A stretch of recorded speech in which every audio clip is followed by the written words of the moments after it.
नहीं है वो है। ठीक है ना। तो ये दो प्रॉपर्टी हो गया और ये तीसरा लिख रहे हैं, ध्यान से देखो बेटा तीसरा प्रॉपर्टी। इसको आप लिख सकते हो A to B F of A plus B minus X D X. देखो ध्यान से, ये थर्ड प्रॉपर्टी है। इसको प्रूव कर सकते हो, ये वाला इस ये बोर्ड में आया इसको प्रूव करने के लिए।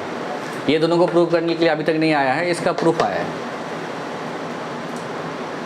तो इसको प्रूव कर लेते हैं हम लोग। देखो हाँ हो जाएगा। हाँ ये डालेंगे तो ए कट जाएगा, F B minus F A रह जाएगा। नहीं अभी तो इंटीग्रेट भी करना है, ऐसे ही डाल देंगे। पहले 2b हो जाएगा वो। देखो प्लस 2b ऐसे करो, माइनस 2a प्लस b। ऐसा नहीं हो रहा है। ये राइट हैंड साइड लो और आप a plus B R H S आप ले रहे हो और a plus B minus X को t पुट कर लो तो कितना होगा minus D X equal to D T.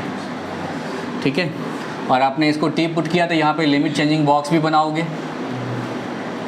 ये x और ये t, x हमारा a है हमारा, तो x को a पुट करोगे इसमें तो ये कितना होगा x को a पुट करोगे तो b होगा और x को b पुट करो a। ठीक है, तो अब ये क्वेश्चन किस में कन्वर्ट हो रहा है। अच्छा इसको डिफरेंशिएट भी कर दिया आपने, तो ये वाला जो राइट साइड है ये क्या हो रहा है हमारा are H S integration, limit जा रहा है b से a, f ऑफ ये अंदर वाला हमने t लिया और D S equal to minus D T. ठीक है, लिख सकते हैं ऐसा, एकदम सही है यहाँ तक, नो प्रॉब्लम। अब देखो ये माइनस साइन अगर आप हटाना चाहते हो तो लिमिट को इंटरचेंज कर दो। प्रॉपर्टी पढ़ा था ना अभी, तो आप लोग यहाँ करोगे तो ये क्या मिल जाएगा आपको a से b F T D T. Clear है, क्या करा हमने माइनस साइन को यहाँ से हटा दिया तो लिमिट एक्सचेंज हो गया ये वाला, राइट। तो अब देखो अब फिर से इसमें प्रॉपर्टी लगा दो। अब क्या जानते हो किसके इक्वल होता है, हाँ, तो a टू b t को फिर से x रख दो एफ एक्स डी एक्स। तो सर ये प्रॉपर्टी ऐसे लगा सकते हैं अगर मतलब x से कोई, हाँ कोई फर्क नहीं पड़ेगा, उससे इंडिपेंडेंट होगा ये। यहाँ पे बहुत बच्चों को दिमाग में अटता नहीं ये चीज़, हाँ मुझसे हमेशा लड़ने लगते हैं। अभी तो आप लोग रिस्पेक्टफुली पूछ रहे हो और सब पता है सर ऐसे कैसे हो सकता है। ये इसको डाइजेस्ट करना है कि इससे तो कोई मतलब नहीं है। Whenever there is F T D T, no matter कि अर्लियर हमने क्या उसको पुट किया था, whenever you have this thing you can write this. क्योंकि यहाँ जो x है वो ये वाला x नहीं है, हम सिर्फ वेरिएबल का नाम लिख रहे हैं।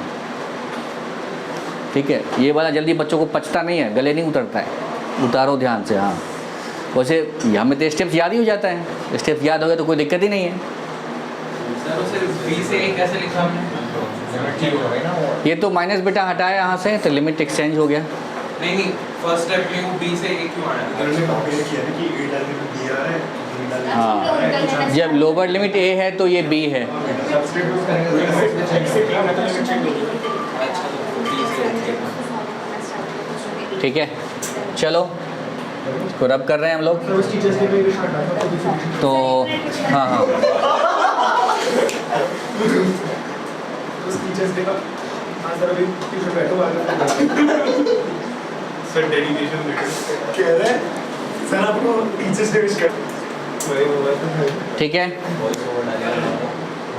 आयुष्मान ध्यान दो इधर। ठीक है, ये हो गया। तो आपको आ गया लेफ्ट हैंड साइड, ये फॉर्मूला को हम ये प्रॉपर्टी को प्रूव कर लिया हमने, 2 मार्क्स में प्रूफ इसका आता है। ओके, रब करें इसको। इसी फॉर्मूला का स्पेशल केस देखते हैं हम लोग। स्पेशल केस, स्पेशल केस क्या है, आप इसमें a को 0 पुट करो और b को a पुट करो। इसी इंटीग्रल में लोअर लिमिट को 0 पुट कर दो और अपर लिमिट को a पुट कर दो, तो ये क्या बन जाएगा ये formula 0 to a F X D X equal to 0 to a F of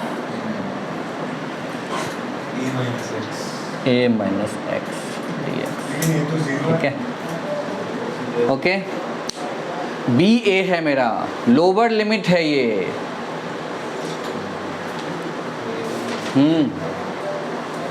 यहाँ पे ए हमारा लोअर लिमिट है, बी ए है, इसका मतलब ये थोड़ी कि इसको पुट कर देंगे, ये लिमिट है ये बेटा, ये लोअर लिमिट है। ए हमारा 0 है और ये बी हमारा ए के बराबर आ रहा है। ए हमेशा 0 नहीं, ए की वैल्यू भी चेंज हो रही है, ये लिमिट है। इस टाइम ये इतना है, उस टाइम वो ये है। ओके ठीक है। तो ये स्पेशल केस जो ये वाला आया, यही यूज़ होता है पूरे एनसीईआरटी में। ऑलमोस्ट 80% क्वेश्चन जो है इसी फॉर्मूले से बन जाएंगे। 80% क्वेश्चन समझ लो आप, 100 में से 80 क्वेश्चन जो है आपके इससे ही बन जाएंगे। बहुत इंपॉर्टेंट ये वाला है ये, ठीक है ओके। इसको भी प्रूव करने आता है एग्ज़ाम में, कर लोगे प्रूफ। अगर यही वाला क्वेश्चन अलग से दे दिया कि इसको प्रूव करो प्रॉपर्टी को, तो ए माइनस एस को टी पुट कर दोगे, सॉल्व हो जाएगा ये। ओके नेक्स्ट,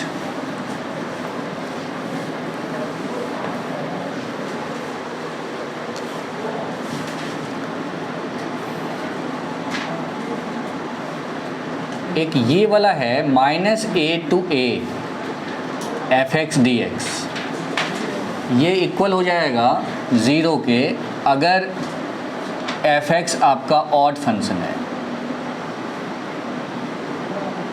इन सब को हम प्रूव कर सकते हैं, ठीक है। सब एनालिटिकली भी प्रूव कर सकते हैं, ग्राफिकली भी प्रूव कर सकते हैं। तो ये 0 होगा अगर fx ऑड है तो, ओके। और यही चीज़ हो जाएगा twice of 0 to a fx dx अगर fx, if fx is even function, ठीक है। अगर वो इवन है तो इसी को ये लिख सकते हैं। हाँ, अब वो बता देता हूँ क्या होता है आयुष्मान।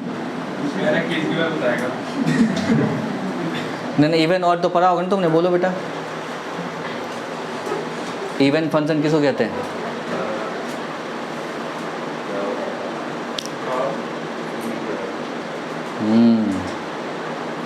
इसलिए मैं बीएमसी और फिरजी को खरीदता रहता हूँ इसी वजह से। हाँ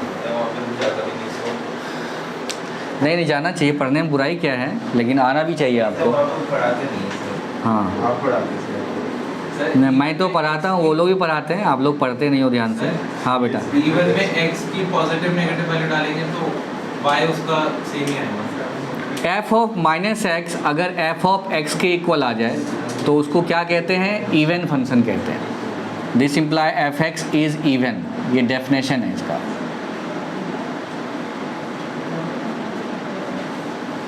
इज़ इवन। और f ऑफ -x अगर -fx हो गया तो क्या होगा fx?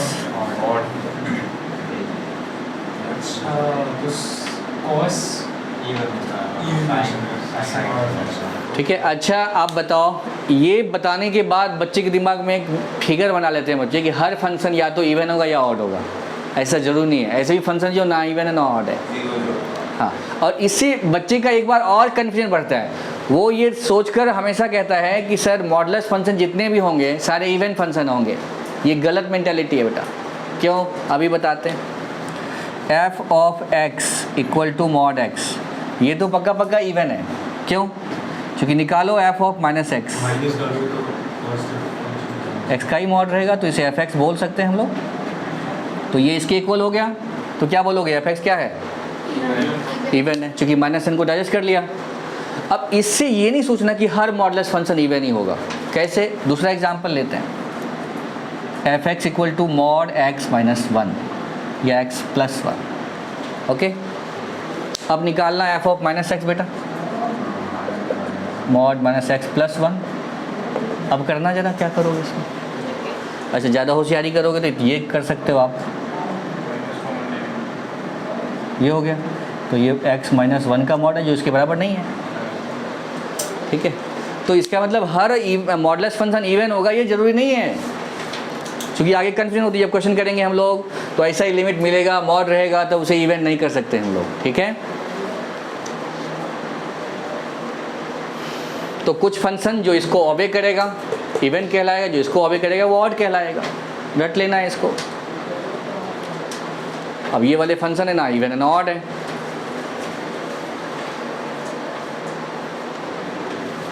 तो अगर ये इवन हुआ तो इसको ये लिख सकते हैं ये वाले को। तो देखो जब भी लिमिट -a to a होगा तो एक बार दिमाग में ये जरूर आना चाहिए कि हमें ऑड और इवन के एंगल से देखना है सिचुएशन को। अगर माइनस समथिंग से प्लस समथिंग आता है, प्लस दैट थिंग, मतलब जो भी यहाँ है वही यहाँ पे, दोनों का मैग्नीट्यूड सेम है लेकिन साइन अपोजिट है। ऐसा सिचुएशन जब भी आता है तो क्या सोचना है पहले, ऑड और इवन। ज़रूरी नहीं है कि ऑड और इवन से ही बनेंगे, लेकिन एक बार सोचना जरूर है उसको। ठीक है, ठीक है, बढ़िया। इस पे एक इलस्ट्रेशन देख लेते हैं, एक सिंपल सा इलस्ट्रेशन देखते हैं। देखो -π to π, ये देखते दिमाग में फ्लैश हो जाएगा कि हाँ भाई कुछ करना है यहाँ पे।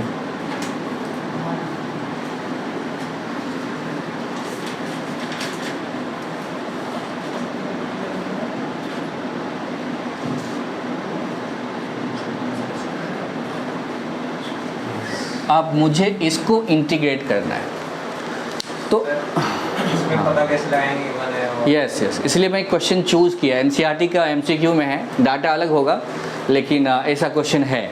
तो मैं समझाता हूँ इसमें करना क्या। पहले तो सोचेंगे कैसे, -π से π देखकर दिमाग में क्या आएगा, प्रॉपर्टीज़ की भाई ये वाला हो सकता है, हमेशा होगा जरूरी नहीं है। हाँ, तो अब x³ क्या होता है, ऑड या इवन, दोनों कैसे होता है।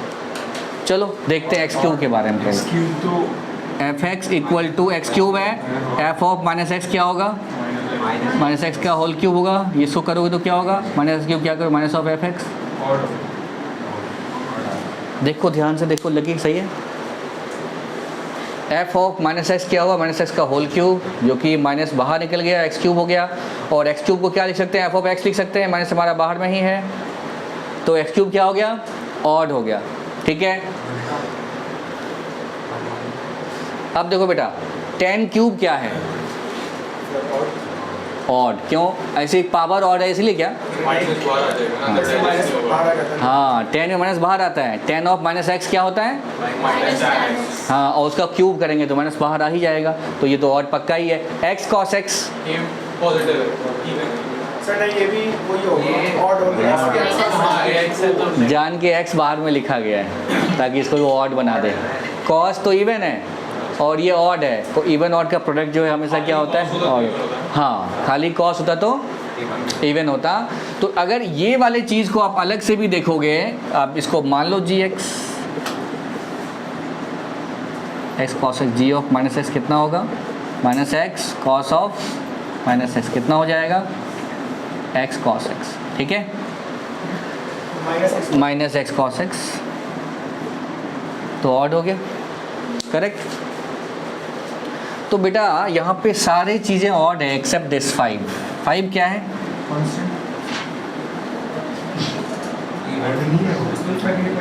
इवन होगा ना, वो तो हमेशा ही सेम रहेगा। इसकी वैल्यू हमेशा हाँ इवन होना चाहिए। फंक्शन है, फंक्शन को कांस्टेंट होता है। fx equal to 5, f of -x equal to, नहीं कांस्टेंट फंक्शन है तो x पे डिपेंड ही नहीं करेगा, वो भी 5 रहेगा। तो क्या मिल रहा है हमें, fx इक्वल टू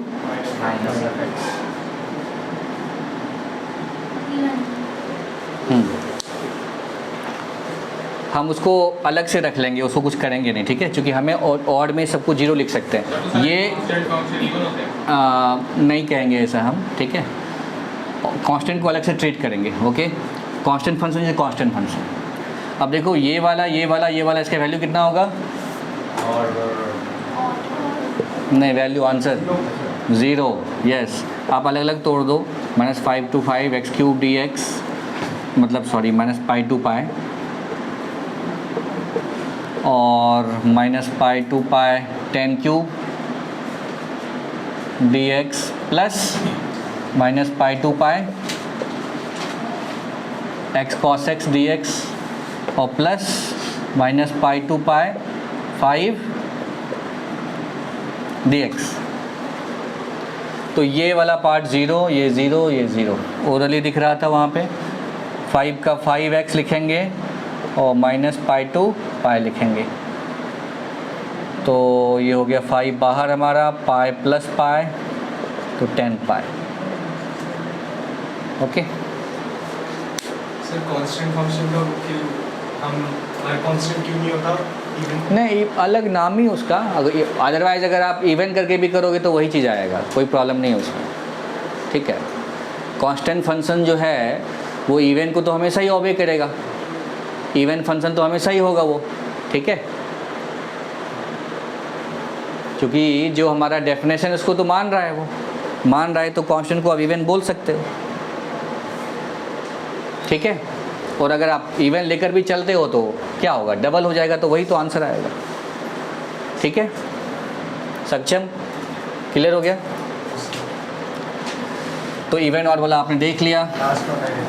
अच्छा लिखना है इसको, हाँ लिखो लिखो।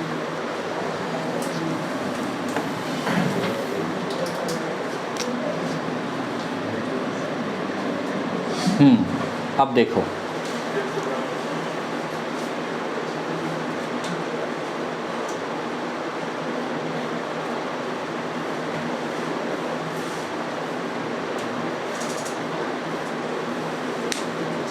नेक्स्ट प्रॉपर्टी जो आप लोगों ने बोला था, इस प्रॉपर्टी को करते हैं। अगर A2 कुछ भी है, यहाँ पे Z है fx dx, ठीक है, तो A और Z यहाँ पे लोअर अपर लिमिट है, इसको हम इस तरह से ब्रेक कर सकते हैं। A से आप कुछ भी ले लो, यहाँ पे B fx dx plus B से ले लो आप बीच में कुछ C ले लो fx dx प्लस C से आप लास्ट वाला Z ले लो fx dx। ये और में तोड़ सकते हैं इसको, कोई प्रॉब्लम नहीं है, जितने मर्जी उतने में तोड़ लो आप। और ये ज़रूरी भी नहीं है कि B जो है वो A और C के बीच में होना चाहिए, कोई सा वैल्यू हो इसके बीच में होना ज़रूरी नहीं है यहाँ पे। ठीक है, जैसे मान लो मेरा सवाल है fx लिमिट जा रहा है 5 to 7 dx।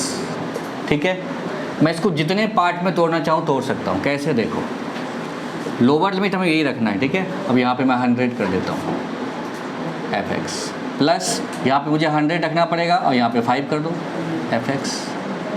तो जरूरी थोड़ी है कि 100 इसके बीच में, कहीं भी हो सकता है वो।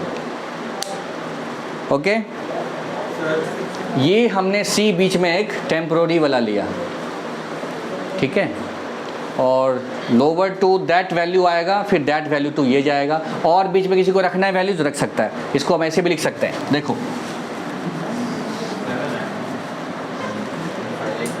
सॉरी 7 है बेटा। अब देखो इसको हम ऐसे करना चाहते हैं, 5 to 100 लिखा fx प्लस 100 to 200, आपकी मर्जी 200 पे ले जाओ, कोई फ़र्क नहीं पड़ता, प्लस 200 से फिर लेके जाओ 250 पे, जस्ट ऑप्शनल चीज़ है ये, प्लस 250 से लास्ट में आपको वही ले जाना पड़ेगा जो उसमें लिखा हुआ है। ऐसे हम लिख सकते हैं इसको। ठीक है, तो क्या ख्याल रखना है कि ये सीक्वेंस में होना चाहिए, डिसकंटिन्यूस नहीं होना चाहिए। 100 तो यहाँ भी 100, और लास्ट वाला आना चाहिए, फर्स्ट वाला आना चाहिए। बीच में आप जितना लिखना चाहो लिख दो, कोई कंडीशन नहीं है। हमारा ये 100, 200, 250 कोई भी आर्बिट्रेरी नंबर्स हैं। ठीक है, क्लियर हो गया?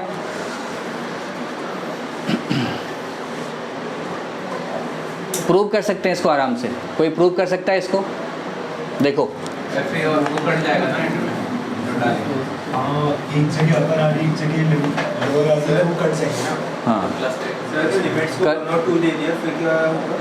डेसिमल्स में दे सकते हैं? हाँ, कुछ भी 0.5 भी हो सकता है, कुछ भी हो सकता है। ठीक है, उससे कोई फ़र्क नहीं पड़ता बेटा, वो जस्ट कांस्टेंट है। ये जो अगर हमारा मान लो मैं यहाँ पे ये लिखता हूँ प्रॉपर्टी, तो इसको मैं लिख सकता हूँ A से C fx प्लस C से B fx dx। ये लिख दिया मैंने। इसको प्रूव करते जरा, तुम लोग भी करो प्रूव जरा, जिसको इसको आता है वो करके दिखाना जरा, मुझे बोल तो रहे हो, करके दिखाओ जरा। इसका प्रूव करने के लिए आ जाएगा ये। क्या करोगे फिर? मैथ्स में बोलना हमेशा आसान होता है, करके दिखाओ जरा। तो कैसे दिखाना जरा सभी बार काम पे दिखाओ बेटा।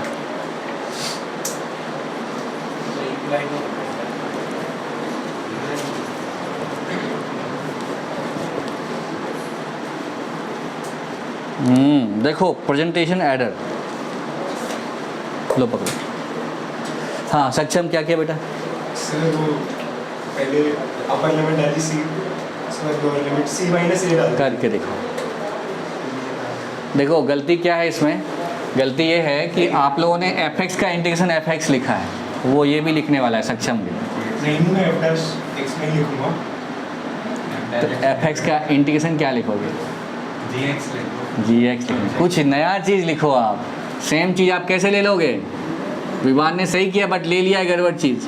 gx होगा, fx का इंटीग्रेशन gx मान लेते हैं और लिमिट यहाँ से यहाँ डलेगा ये a to c plus gx और लिमिट c से b जा रहा है gc minus ga plus gb minus gc। ठीक है, तो देखो क्या कट रहा है, gb माइनस ga ही बच रहा है जो कि इसी के इक्वल है। इसका इंटीग्रेशन क्या हो जाएगा? g ऑफ x और लिमिट कहाँ से कहाँ जाने वाला है? a से b। तो क्या होगा ये gb माइनस ga, तो वही आ गया ना बराबर। Hence proved.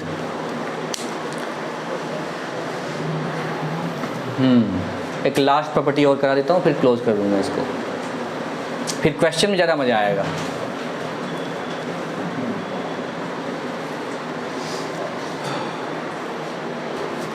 डन बच्चों?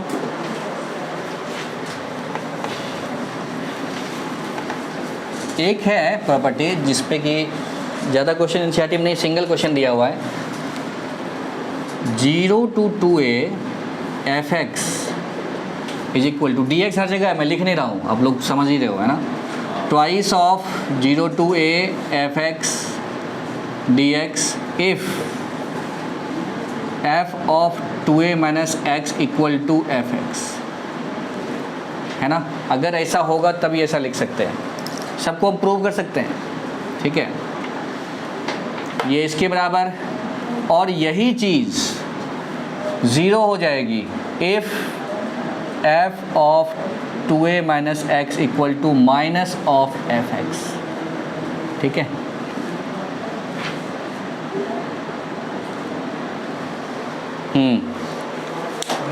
क्या करना है इसमें?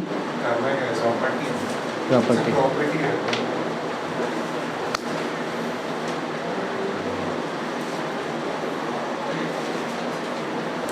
ठीक है, लिख लिया।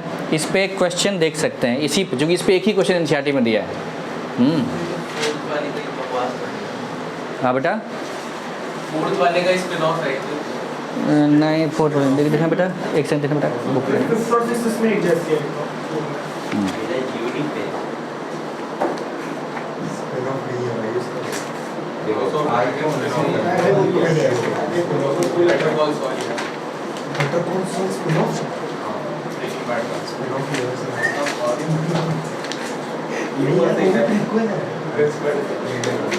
सेवन पॉइंट 1 गायब है बीच में आपका। अच्छा हाँ है। देखो सुनो, ये प्रॉपर्टी लिख लिया आप लोगों ने। इस पे एक ही क्वेश्चन है, इसलिए मैं पहले वही करा देता हूँ। ठीक है, देखो क्वेश्चन क्या है, 0 to 2 पाई cos की पावर 5 x dx। क्वेश्चन ये है हमारा, और यहाँ पे आपको लिख देगा using properties of definite integral find the value of this. तो आप डायरेक्टली नहीं कर सकते, डायरेक्टली तो हो जाएंगे क्वेश्चन आराम से। cos पावर 5 है तो cos पावर 4 इंटू कॉस करेंगे, cos पावर 4 को साइन में कन्वर्ट कर देंगे, सॉल्व हो जाएगा। लेकिन बोल देगा यूजिंग प्रॉपर्टीज ऑफ डिटरमिनेंट। ठीक है, तो इसमें बस ये लगेगा प्रॉपर्टीज, इसका आंसर 0 आ जाएगा। कैसे, ध्यान से देखो, 0 to 2 पाई, 0 to 2 एक तरह काम कर रहा है यहाँ पे। इसको क्या लिख सकते हैं, अगर मेरा ये सेट करेगा तो इसे ये लिख सकते हैं चेक करो, ये मेरा fx है, fx क्या है, cos पावर 5x, तो f of 2 pi minus x कितना होगा, वही सेम cos x आ गया। क्योंकि cos 2 pi minus theta is cos theta, same आ जाएगा, तो सेम आएगा तो इसे क्या लिख सकते हैं, ये लिख सकते हैं। सो हम इसे ये लिख सकते हैं 2 times 0 to pi cos power 5x dx, लिख दिया।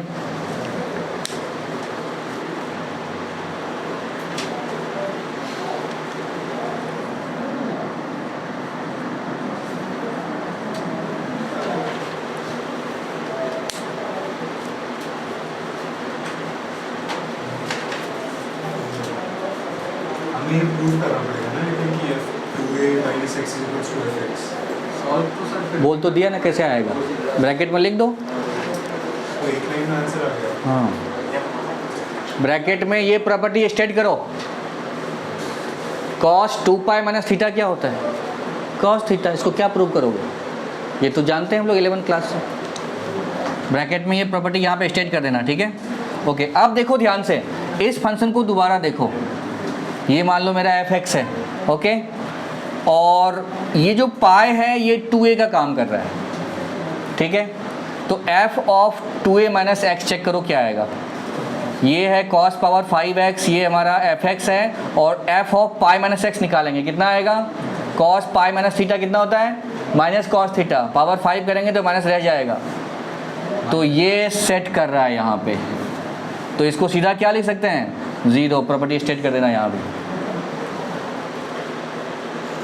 थोड़ा मैं लिख के दिखाता हूँ, ये वाला पार्ट तो समझ गए ना आप लोग, इसके बाद वाला पार्ट मैं करके दिखाता हूँ। f of 2a minus x करना नहीं समझ आया। नहीं समझ में आया, ओके, कर देता हूँ, लिख देता हूँ, ये कैसे हुआ देखो, f of 2 pi minus X equal to cos power 5 2 pi minus X, ये हो जाएगा cos पावर 5x, सो ये हो गया fx,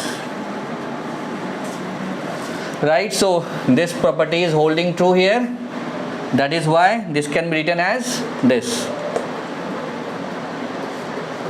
और जहाँ प्रॉपर्टी अप्लाई कर रहे हो प्रॉपर्टी को स्टेट करो। अब इसके बाद हम इसको फिर से, फंक्शन हमारा फिर से ये है, और f of pi minus x निकाल के देखते हैं कितना आ रहा है, तो cos की पावर 5 पाई माइनस एक्स, ये हो जाएगा माइनस cos x की पावर 5, तो ये माइनस cos की power 5x, that is simply minus of fx। So second वाला पार्ट यहाँ ट्रू होल्ड कर रहा है, जिसके कारण से ये क्या होने वाला है, 0, तो इसका आंसर 0 आ गया। MCQ में आता है जनरली ये। सर इसमें डायरेक्ट प्रॉपर्टी यूज कर सकते थे, कौन सा cos और sin अपनी पूरी साइकिल पे इंटीग्रेट होकर 0 आता है।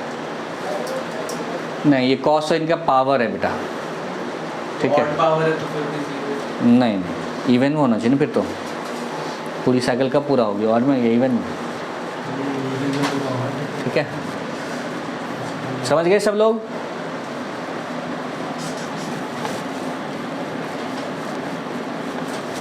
अब हम लोग शुरू करते हैं क्वेश्चन, जो मेन कॉन्सेप्ट सीखना है उसको देखते हैं, राइट। देखो सबने लिखा कि नहीं लिखा, एक हमारा स्टार्टिंग क्वेश्चन है 0 to pi by 2 under root of sine X upon under root of, ये सबको ही पता होगा, बट फिर भी स्टार्टर के लिए ये ज़रूरी है जानना।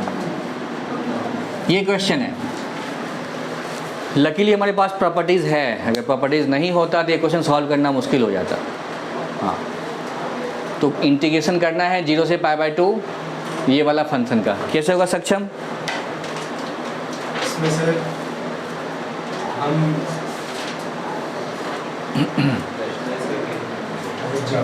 ये वाला फंक्शन हो जाएगा i इक्वल्स टू 2i लिख देंगे ना, कैसे? ये प्रॉपर्टी है, कौन सी प्रॉपर्टी?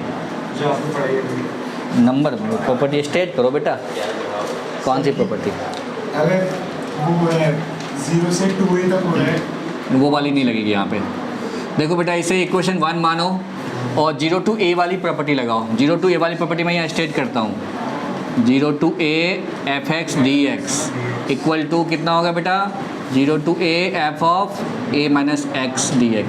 ठीक है, तो ये यहाँ अप्लाई करते हैं तो हमारा i equal to 0 to π/2 under root of sine x के बदले क्या लिखेंगे, और साइन हो जाएगा π/2 माइनस एक्स। ये पूरा मेरा fx है तो f ऑफ π/2 माइनस एक्स क्या होगा, every x will be replaced by π/2 minus X. तो सर साइन का cos का साइन यही तो होगा। हाँ बेटा, साइन का cos और cos का साइन ही तो होगा, उससे क्या सर? हाँ करते हैं बेटा, देखते हैं। cos ऑफ π/2 माइनस एक्स, ठीक है यहाँ तक नो प्रॉब्लम। आगे देखो 0 to π/2 साइन π/2 माइनस एक्स क्या हो जाएगा, cos अपॉन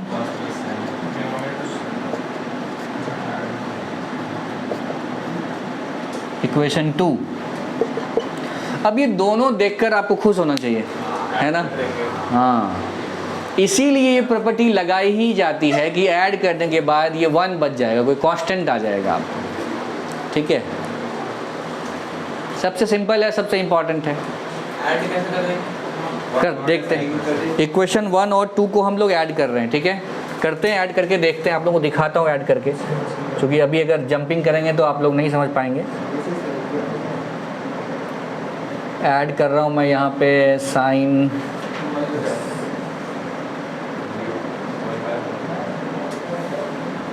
प्लस रूट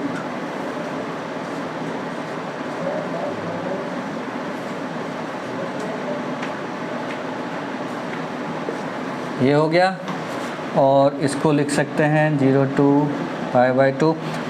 ऊपर वाला ऐड होगा तो बच्चा कितना बचेगा, root sine X root cos X upon root sine X plus root cos X dx। देखो यही बचेगा ना, इसका एलसीएम लोगे आप, दोनों सेम चीज़ें हैं, सेम आ गया, ऊपर वाले ऐड हो जाएंगे, है ना। ऐड करना भी ज़रूरी है, सीखो यहाँ पे स्टेप्स बेसिक्स।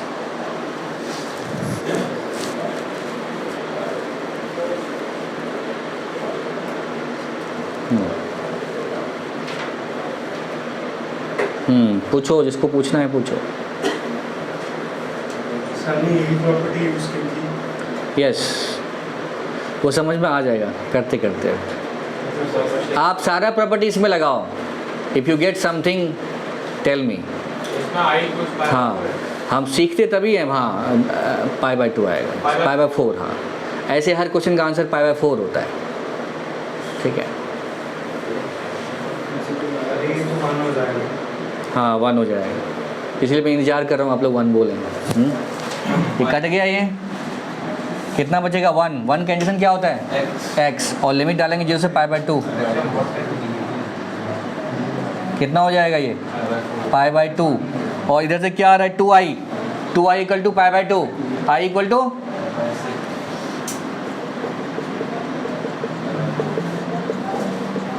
π/4, ठीक है। अब इस क्वेश्चन में ये रूट हटा के मैं कोई सा पावर कर दूं, आंसर यही आने वाला है। जैसे एग्जांपल, सब इधर देखो ध्यान से, जो बोल रहा हूं ना उसको समझो। मैथमेटिक्स में आप जो कर रहे हो, क्वेश्चन पूछना जरूरी है। अब यहाँ पे हम यही प्रॉपर्टी क्यों लगा रहे हैं, और क्यों नहीं लगा रहे हैं कोई, आप सब लगाओ। सीखोगे कैसे, सब लगाओ, देखो कुछ मिलने वाला है क्या, नहीं मिलने वाला है, तब सीखोगे अच्छा इससे कुछ नहीं मिलने वाला है तो करके देखो, थोड़ा टाइम वेस्ट करो उसमें, एक्सपेरिमेंट विद द क्वेश्चन। तो इसी प्रॉपर्टी से कुछ हो रहा है, और हो ये रहा है कि डिनोमिनेटर सेम आ रहा है, तो इसको ऐड करने से ये कांस्टेंट क्वांटिटी आ जाता है।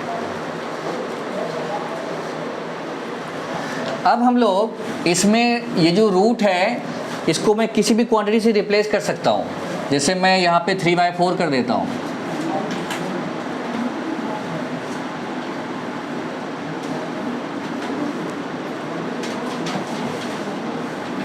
यहाँ पे 3/4 कर दिया,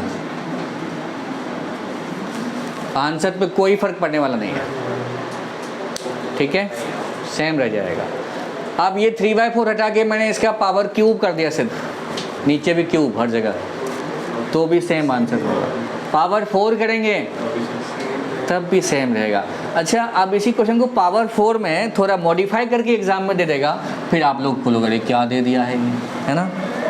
ये देखो ऐसा क्वेश्चन दे देगा 0 से π/2 और यहाँ पे लिख देगा 1/1 + 10 की पावर 4x dx, और बच्चों को लगता है अरे नया क्वेश्चन दे दिया। साइन बाय कॉस करते हैं, यही बात है। हाँ हाँ, बताओ ये क्वेश्चन और ये वाले क्वेश्चन में कोई फ़र्क है? देखने में तो फ़र्क है। यहाँ पे 10 को लिखोगे साइन बाय कॉस, और उसका एलसीएम लोगे तो कॉस ऊपर जाएगा, और यहाँ कॉस और साइन का कॉम्बिनेशन नीचे में आ जाएगा। हाँ ठीक है, तो सेम क्वेश्चन बन गया ना ये, पक्का? अच्छा, यहाँ तक तो बच्चे फिर भी निपटा लेते हैं। अब ये 10⁴ को हटाकर ये देखो, सब बोर्ड में आ चुका है क्वेश्चन, जितने यहाँ लिख रहा हूँ पेपर में आएगा, तुम लोग छोड़ दोगे। 1 + √10x। हाँ, अभी तो चूँकि एक साथ बता रहा हूँ, एक ही ग्रुप का क्वेश्चन है तो सेम ही चीज़ लगना है। यहाँ पे √sin/√cos, सेम प्रोसेस रिपीट कर देंगे। But these are beautiful question जो एग्जाम में आते हैं और बच्चे मिस करते हैं इसको। और मज़े की बात है, इसमें कुछ और से ये सॉल्व नहीं होगा, चाहे आप कितना कुछ कर लो। There is no alternative way of doing this question.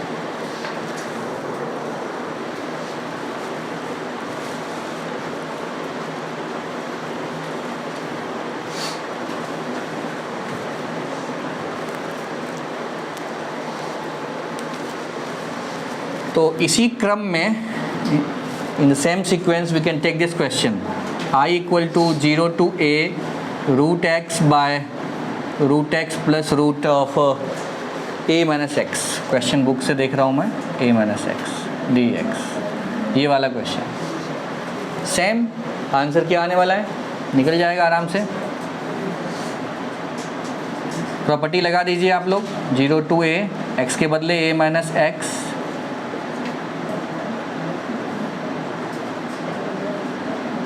ये हो गया।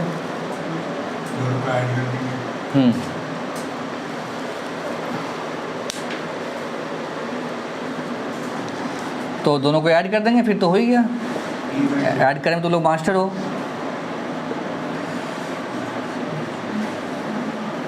a/2, तो फाइनली I = a/4। देखो थोड़ा स्टेप्स मैंने छोड़ दिया है, इन दोनों को ऐड करेंगे, 1 होगा, मतलब dx हुआ, dx का x होगा, इंटीग्रेशन x में लिमिट डलेगा a, तो a/2 होगा फाइनल आंसर। a/2, हाँ a/2 होगा।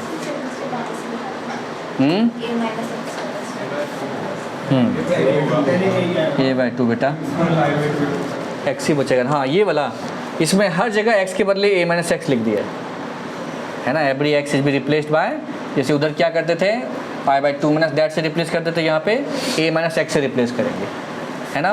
प्रॉपर्टी क्या कर, कौन सी प्रॉपर्टी लगा रहे हैं हम लोग, वही वाला 0 to a f(x) = 0 to a f of a - x। मैंने पहले ही बोला 80% क्वेश्चन इसी प्रॉपर्टी से बन जाएंगे। तो इनको ऐड करने से क्या हो जाएगा, ऐड कर करके देखो, 0 to a dx हो गया, dx का x होता है, x में a डालेंगे तो ये a हो गया, तो I = a/2 हो जाएगा।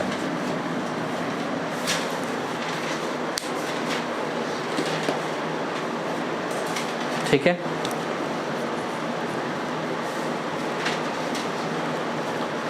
we can take one more question.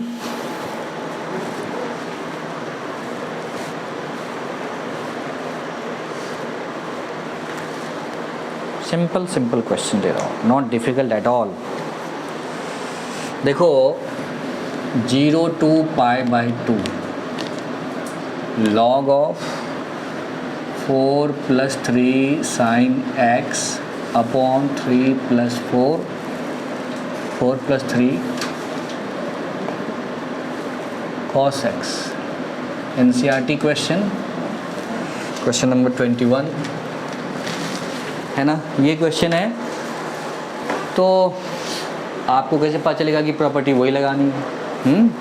तो थोड़ा प्रॉपर्टी मन में लगा के ऐड करके मेंटली ही देख लो, तो सीधा दिखेगा क्या, अगर आप साइन कॉस में कन्वर्ट हो जाएगा अगर आप प्रॉपर्टी लगाओगे तो।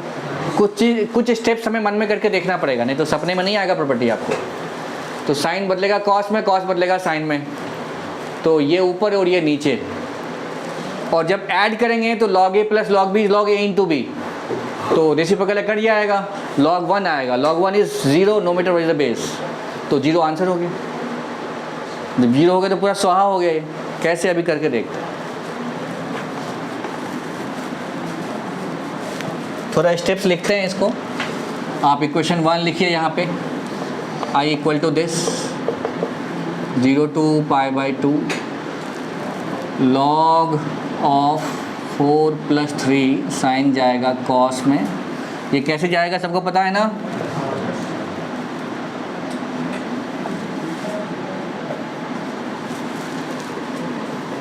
दोनों को ऐड करना है मुझे, ऐड।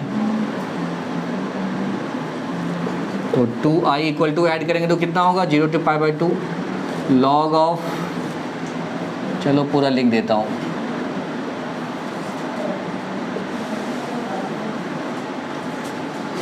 प्लस log ऑफ 4 + 3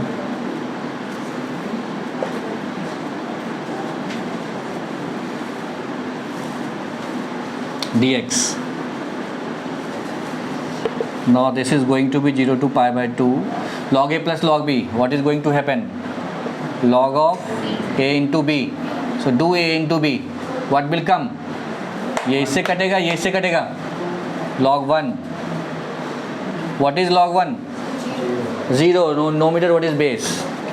So ये पूरा खत्म। हाँ, तो i simply 0, 2i is 0 means i is 0।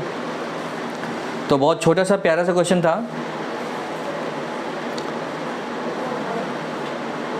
We can try one more question.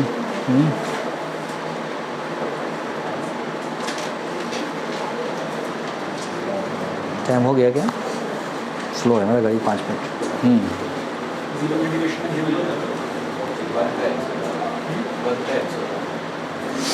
देखो एक काम करो,